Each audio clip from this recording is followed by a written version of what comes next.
Hi friends, welcome to my channel. இந்த வீடியோவில் டே 10க்கான திருக்குறள் வாய்மை பற்றி தான் பார்க்க போகிறோம்.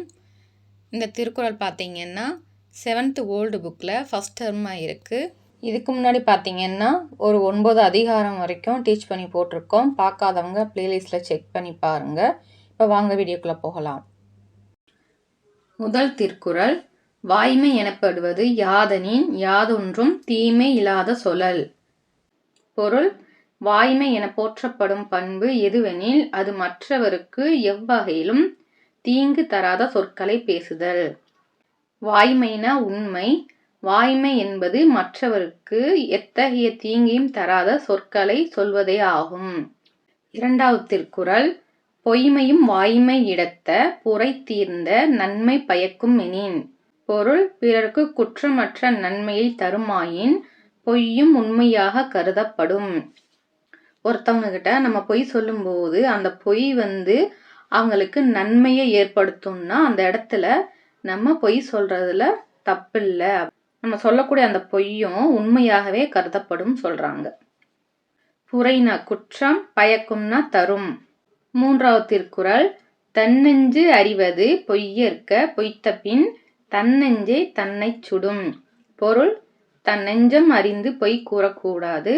கூறின் தன் நெஞ்சமே தன்னை வருத்தும். தன்னெஞ்சுனா மனசாட்சி. மனசாட்சிக்கு எதிராக பொய் சொல்லக்கூடாது. அப்படி பொய் சொன்னோம்னா சொன்னவங்களுடைய மனதே அவங்களை தண்டிக்கும் அப்படின்னு வள்ளுவர் சொல்லியிருக்காரு. சுடும், வருத்தும். நான்காவது திருக்குறள், உள்ளத்தால் பொய்யாதொழுகின் உலகத்தார் உள்ளத்துள் எல்லாம் உளன். பொருள், ஒருவன் தன் உள்ளம் அறிய பொய்யில்லாமல் நடப்பானானால் அத்தகையவன் உலகத்தார் உள்ளங்களில் எல்லாம் இருப்பவன் ஆவான். மனதால் கூட பொய்யை நினைக்காம வாழ்பவங்க இந்த உலகத்தார் மக்கள் மனதில் நிலையான இடத்தை பெறுவார்கள். ஒருவன் பொய் கூறாமல் வாழ்ந்தால் அவனை இவ்வுலகம் பாராட்டும், எல்லார் உள்ளங்களிலும் இருப்பான்னு வள்ளுவர் சொல்றாரு. ஐந்தாவது திருக்குறள், மனத்தொடு வாய்மை மொழியின் தவத்தொடு தானம் செய்வாரின் தலை. பொருள், மனத்தோடு பொருந்திய வாய்மை பேசுபவன் தானம் தவம் செய்கிறவர்களை காட்டிலும் உயர்ந்தவனாக கருதப்படுவான். மனத்தோடு வாய்மை, உள்ளம் அறிய உண்மை பேசுபவன் தவமும் தானமும் செய்பவரை காட்டிலும் உயர்ந்தவன் ஆவான்னு வள்ளுவர் சொல்றாரு. ஆறாவது திருக்குறள், பொய்யாமை அன்ன புகழ் இல்லை எய்யாமை எல்லா அறமும் தரும்.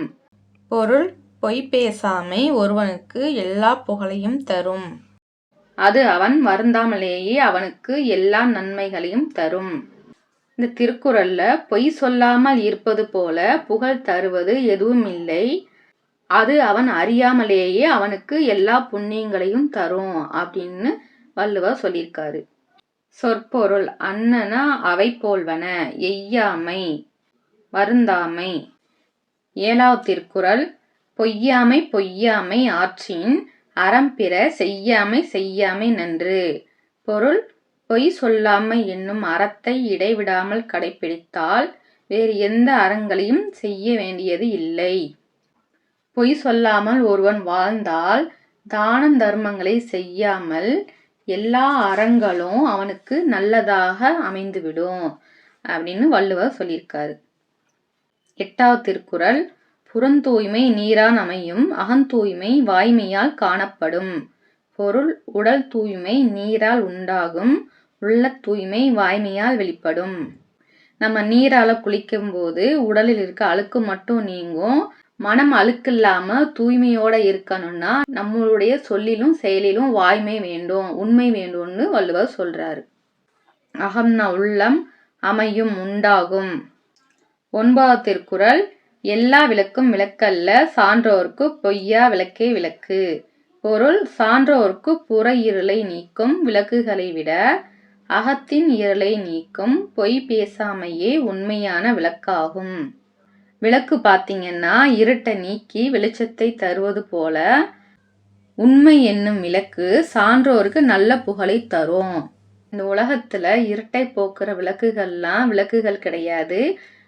பொய் சொல்லாம என்னும் விளக்கே சான்றோருக்கு விளக்கு ஆகும்னு வள்ளுவர் சொல்றாரு. 10வது திருக்குறள், யாம் மெய்யா கண்டவற்றுள் இல்லை எனைத்தொன்றும் வாய்மையின் நல்ல பிற. பொருள், யாம் உண்மையாக கண்ட பொருள்களும் எவ்வகையிலும் உண்மையை விட சிறந்தவையாக சொல்லத்தக்கவை வேறில்லை. உண்மை பேசுவதே உலகில் பெரிய அறமாக கருதப்படுது. அதுவே வாய்மையின் தலைமை பண்பாகவும் விளங்குகிறதுன்னு வள்ளுவர் சொல்லியிருக்காரு. தேங்க்ஸ் ஃபார் வாட்சிங்.